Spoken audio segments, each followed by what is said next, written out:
हे ब्रज में आनंद भयो जय यशोदा लाल की, जय हो नंद लाल की, जय यशोदा लाल की, जय हो नंद लाल की, जय यशोदा लाल की, हे आनंद मंद भयो जय हो नंद लाल की, हे ब्रज में आनंद भयो जय यशोदा लाल की।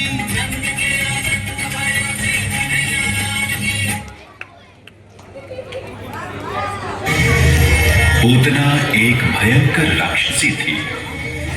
उसने अपनी माया से एक सुंदर स्त्री का रूप बना लिया तथा अपने स्तनों पर भयंकर कालकूट विष लगा लिया था।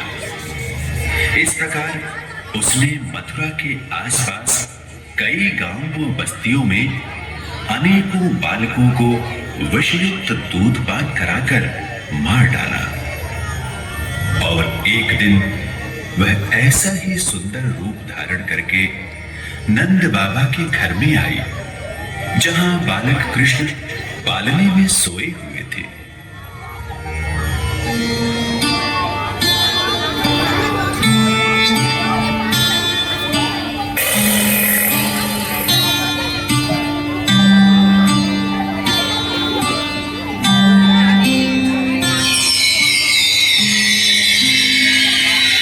देवी, आप कौन हैं?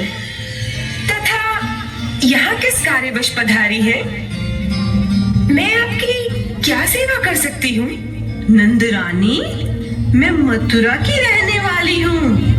मैंने आपके पुत्र की बड़ी प्रशंसा सुनी है। यहाँ की ग्वालिनी जो मथुरा में देवी माखन बेचने जाती हैं, कहती हैं कि आपके बालक में एक अद्भुत तेज है, जो एक बार देखता है बस देखता ही रह जाता है। इसी कारण उत्सुकतावश मैं आपके लल्ला को देखने चली आई। सचमुच बहुत ही सुंदर है आपका बालक। देखते ही ऐसा लगा मानो मन को अमृत मिल गया हो। भगवान करे किसी की नजर ना लगे आपके लाल को। आप इतनी दूर से आई हैं, थक गई होंगी। आप विश्राम करें, मैं आपके लिए जलपान का प्रबंध करती हूँ।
उठो यशोदा मैया, उठो, लो अपने लल्ला को संभालो। मेरा बच्चा, मेरा लाल, मेरा कन्हैया, मेरा बच्चा। तू ठीक तो है ना?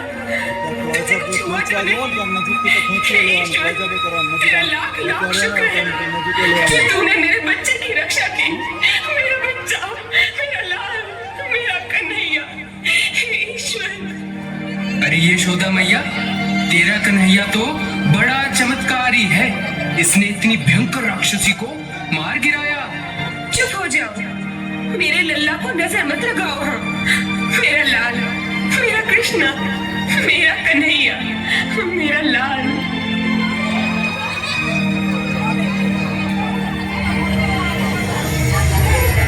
पूतना को मारकर श्री कृष्ण ने उसका उद्धार कर दिया। पूतना वध का समाचार सुनकर कंस बुरी तरह से तिलमिला उठा और उसने एक से बढ़कर एक भयंकर राक्षसों को श्री कृष्ण का वध करने गोकुल भेजा।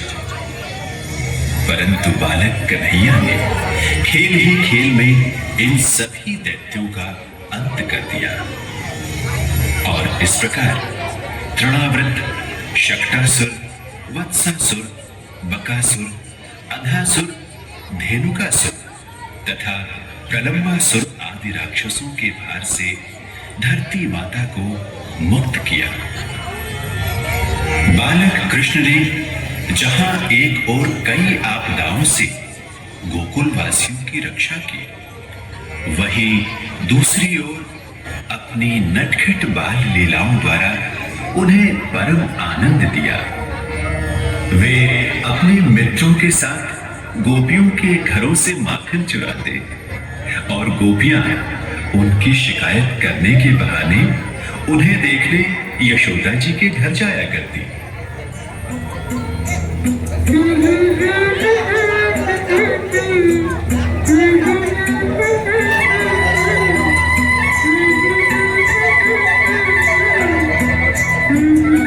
मैया मैया, मैं अपने मित्रों के संग खेलने जाऊं?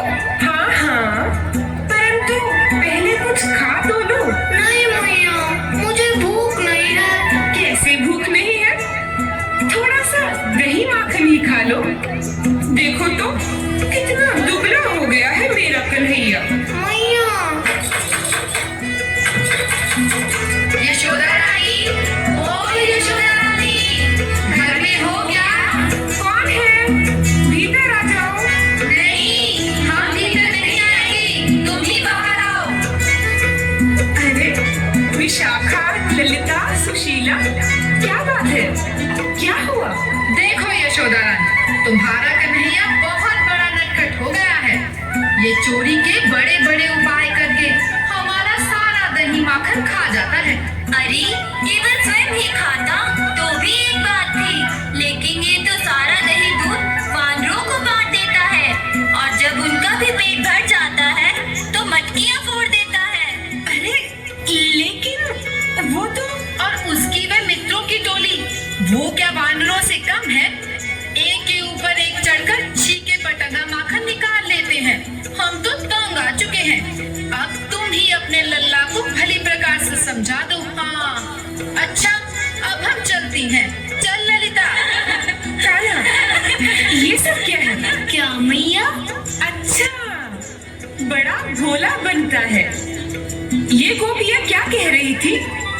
तूने माखन चुराया उनके घर जाकर? नहीं मैया, ये सब तो झूठी है।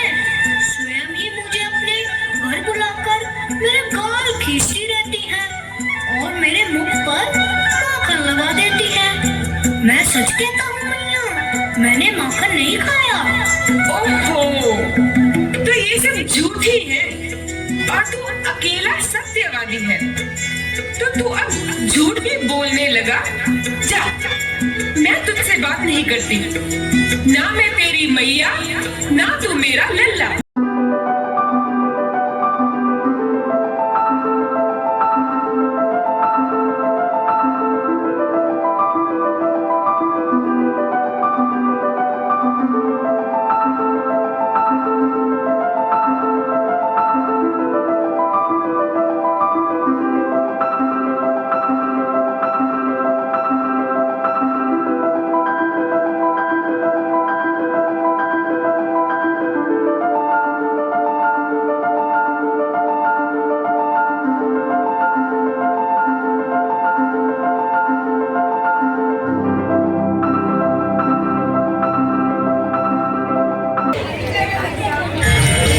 श्री कृष्ण अपने आसपास के पर्यावरण के प्रति अति सजग थे। केवल राक्षसों को मारना ही उनके अवतार का उद्देश्य नहीं था, उन्हें संपूर्ण प्रकृति को शुद्ध करना था, जिसमें समस्त चर अचर प्राणी चैन की सांस ले सके। केवल इतना ही नहीं, उन्हें साधारण लोगों को भी प्रकृति व पर्यावरण के प्रति सजग बनाना था। कृष्ण ने देखा कि लोगों का ध्यान केवल अपनी स्वार्थ सिद्धि में है, इसीलिए वे केवल देवी देवताओं की पूजा करते हैं, जबकि कृष्ण चाहते थे कि वे पेड़ पौधों, नदियों, पर्वतों व गाय जैसे प्राणियों की सुरक्षा पर भी ध्यान दें, जो कि इस प्रकृति व पर्यावरण का अटूट हिस्सा है। यही संदेश देने के लिए प्रभु ने गोकुल में एक अद्भुत लीला रची, जिसे गोवर्धन लीला कहते हैं। तो आइए मैं आपको गोकुल लिए चलता हूं, जहां धूमधाम से इंद्र यज्ञ की तैयारियां हो रही हैं। अरे बुधिया, जा देख मिष्ठान तैयार हुए या नहीं, और हाँ, यदि तैयार हैं तो जल्दी यहाँ लाओ। यशोदा, तुम कहाँ रह गई थी? कान्हा को नए वस्त्र पहनाकर तैयार किया या नहीं? जी बिल्कुल कर दिया है। वो अपने मित्रों के साथ कहीं खेल रहा होगा। वो देखो, सामने से आ रहे हैं आपके कन्हैया। बाबा, आज क्या है? आप किस उत्सव की तैयारी कर रहे हैं? बेटा, आज हम इंद्र यज्ञ की तैयारी कर रहे हैं। इंद्र यज्ञ? लेकिन हम इंद्र की पूजा व यज्ञ क्यों करते हैं बाबा? देखो लल्ला, मुख्य रूप से इसके दो कारण हैं। एक तो ये हमारी परंपरा है, इसीलिए हर वर्ष हम ये यज्ञ कराते हैं। दूसरा ये कि इंद्र वर्षा के देवता हैं, वो मेघों के भी स्वामी हैं। मेघ जल बरसाते हैं और उसी जल से हमारी भूमि पर अनाज, फल तथा फूलों की उत्पत्ति होती है। इस प्रकार हमारा जीवन निर्वाह होता है लल्ला। इसीलिए वर्षा ऋतु के आने से पहले हम इंद्र देव की पूजा करके उन्हें प्रसन्न करते हैं। अच्छा, और यदि हमने उनकी पूजा ना की तो क्या वे क्रोधित हो जाएंगे? हो सकता है, और यदि वो क्रोध में आ गए तो उनकी आज्ञा से सब बादल आकाश छोड़कर चले जाएंगे। लेकिन ये तो गलत बात है बाबा। इसका अर्थ तो ये हुआ कि इंद्र एक निर्दयी देवता है। नहीं नहीं लल्ला, देवताओं के बारे में ऐसी बात नहीं करते। देखिए बाबा, आपने अभी अभी बताया कि इंद्र वर्षा के देवता हैं, अर्थात वर्षा करना उनका कर्तव्य है। चाहे उनकी पूजा हो या ना हो, वे अपने कर्तव्य का पालन ठीक तरह से करता रहे, इसीलिए उसे सभी प्रकार की सुविधाओं से संपन्न स्वर्ग का राजा बनाया गया है। तो फिर उसे क्रोधित होने का क्या अधिकार है बाबा? मेरे विचार से तो हम ग्वालों के आजीविका चलाने वाला वो घमंडी इंद्र नहीं बल्कि गौ माता है, क्योंकि गाय के दूध से उत्पन्न दही व माखन बेचकर ही हम अपना निर्वाह करते हैं, और पर्वतराज गोवर्धन हमारी गौओं को चारा व जल उपलब्ध करवाते हैं, तो वे भी हमारे पूज्य हुए। इसीलिए हमें उस घमंडी इंद्र की नहीं बल्कि गौ माता व गोवर्धन पर्वत की पूजा करनी चाहिए। किंतु लल्ला, किंतु परंतु कुछ नहीं बाबा। इस वर्ष हम पर्वतराज गोवर्धन की ही पूजा करेंगे, बस। कन्हैया ठीक कहता है, हमें गाय और गोवर्धन की ही पूजा करनी चाहिए। तो ठीक है, आज हम गाय और गिरिराज गोवर्धन की ही पूजा करेंगे। गिरिराज गोवर्धन की जय, गिरिराज गोवर्धन की जय, गौ माता की जय, गौ माता की जय, गिरिराज गोवर्धन की जय, गौ माता की जय, गिरिराज गोवर्धन की जय, गौ माता की जय, गौ माता की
ईश्वर, ये मैं क्या देख रहा हूँ?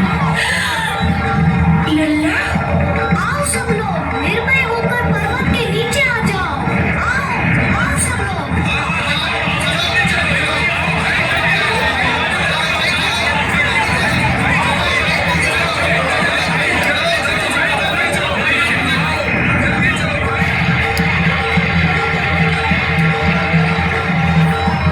देखो देखो, इंद्र अपने कन्हैया से हार गया।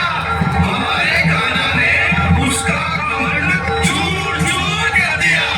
बोल कृष्ण भगवान की जय, कन्हैया लाल की जय।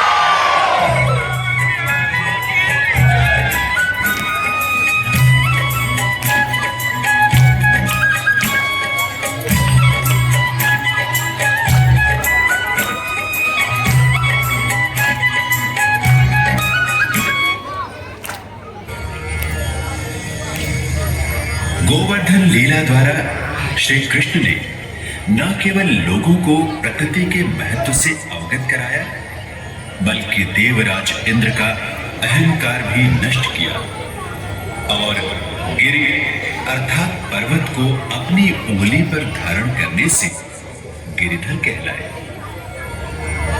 सर्वेश्वर श्री कृष्ण की प्रत्येक लीला में कोई न कोई लोक कल्याणकारी संदेश निहित रहता है। अभी उन्हें बहुत कुछ करना बाकी था। इस सोए हुए समाज को गहरी नींद से जगाना बाकी था। समाज में भरी घृणा को मिटाकर प्रेम का संदेश देना बाकी था। ऐसा प्रेम जो दिव्य हो, ऐसा प्रेम जिसमें वासना का कोई स्थान न हो। इसी अलौकिक प्रेम का संदेश देने हेतु प्रभु ने वृंदावन में रासलीला की। वह शरद ऋतु की पूर्णिमा की रात थी। चंद्र अपनी संपूर्ण कलाओं सहित आकाश में पूर्व दिशा से उदय हुआ। उसकी कोमल किरणों से सारा वन अनुराग के रंग में रंग गया था। नाना प्रकार के सुगंधित पुष्प महक रहे थे। ऐसे शांतिदायक तथा आनंदप्रद वातावरण में जब कृष्ण ने बांसुरी की तान छेड़ी तो राधा सहित वृंदावन की सारी गोपियां मोहित हो गईं और उनके पांव स्वतः ही कृष्ण की ओर बढ़ चले।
कब आई? मैं यहाँ कब आई? ये तो स्वयं मैं भी नहीं जानती मोहन।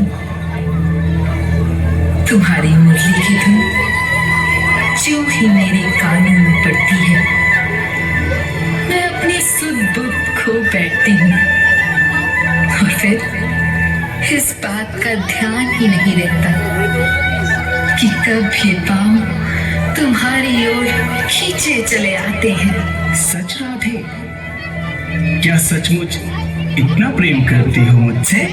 हाँ मोहन, काश कि तुम मेरे हृदय की धड़कन को महसूस कर पाते तो मेरे प्रेम की गहराई को जान जाते। तुम्हारे लिए मेरे मन में जो प्रेम है वही मेरे जीवन का आधार है। आहा, कितनी सुंदर बात कही है तुमने।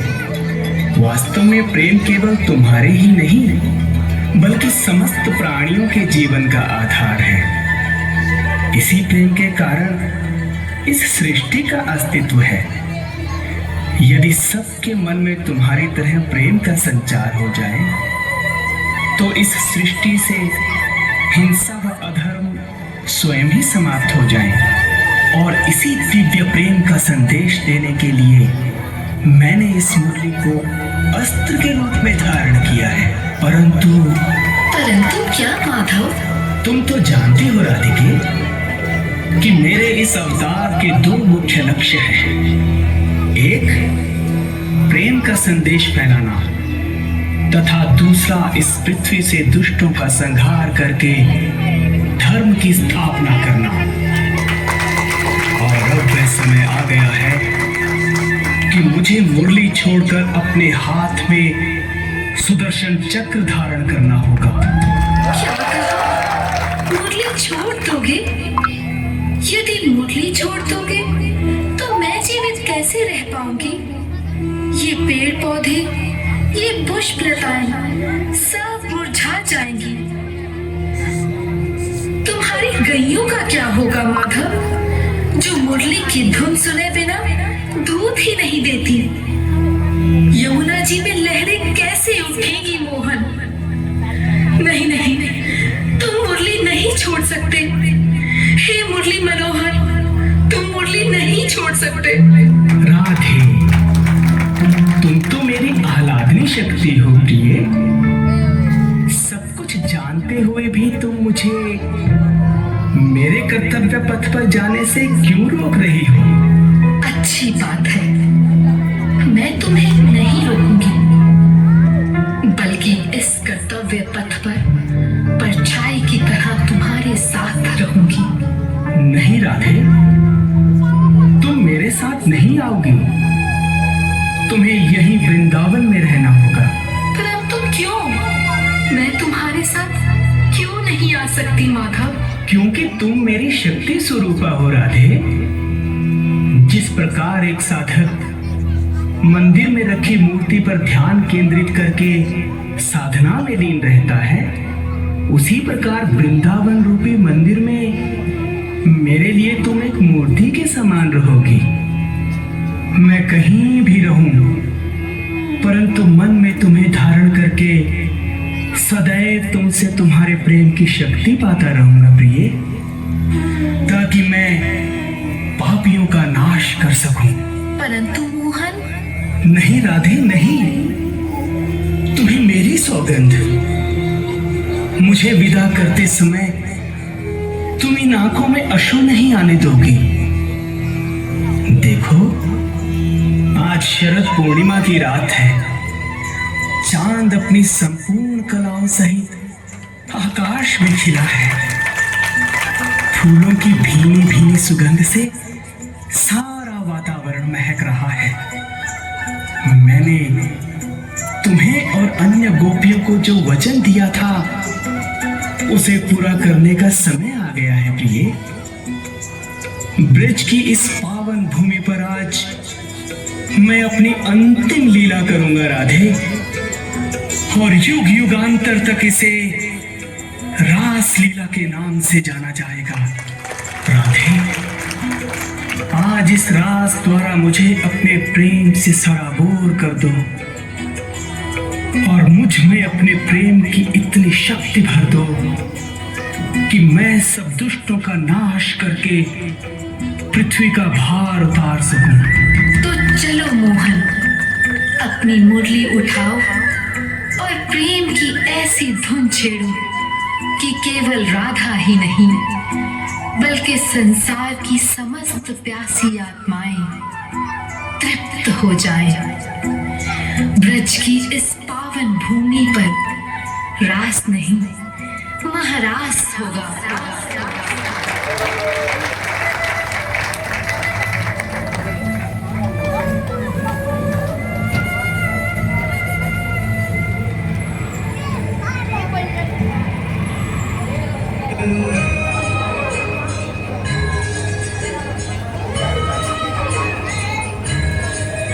राधा कृष्णा राधा कृष्णा। भाग्य देखो जाए स्वयं ही बारी, जमुना जी के तट की सुंदर छटा आज है न्यारी। मंद सुगंधित पवन चले देखो होकर मत भारी, राधा के संग रास रचाए कान्हा कुंज बिहारी।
वाह वाह, बहुत मस्त मजा आएगी।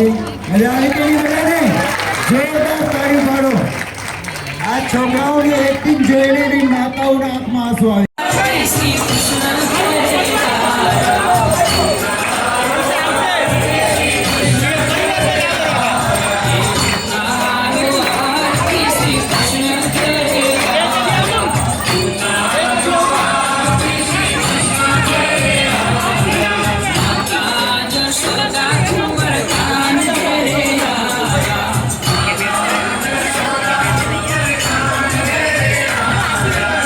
रखने गुलाम रे सामो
Thank you.